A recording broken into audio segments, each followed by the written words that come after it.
Shop Angus, peut-être le premier, le plus vieux, l'ancêtre de ce grand type de projet.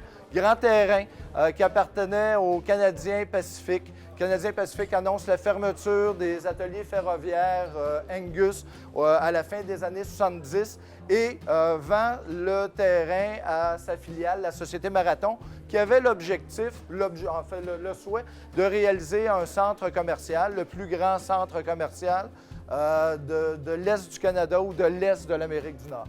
Immense terrain, près de 10 millions de pieds carrés. Alors, il y avait là de l'espace pour développer de grandes choses.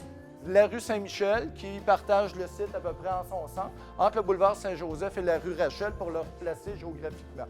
Alors, les organismes du quartier, Comité Logement, autres organismes communautaires du quartier Rosemont et aussi des quartiers avoisinants dans le plateau et dans Hochelaga-Maisonneuve, se mobilisent pour transformer, dans le fond, cette vision du développement pour arriver à un projet qui va davantage ressembler aux souhaits exprimés par le milieu.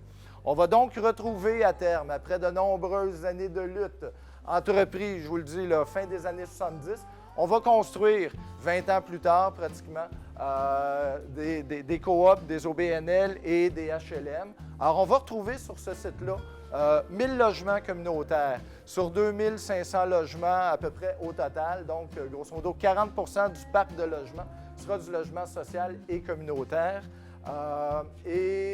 Ça leur a permis effectivement de s'assurer qu'on fait un quartier qui est désenclavé, qui est mixte, qui offre de l'espace et du logement pour tous, notamment pour les gens qui ont moins de revenus et qui ont de la difficulté à se loger.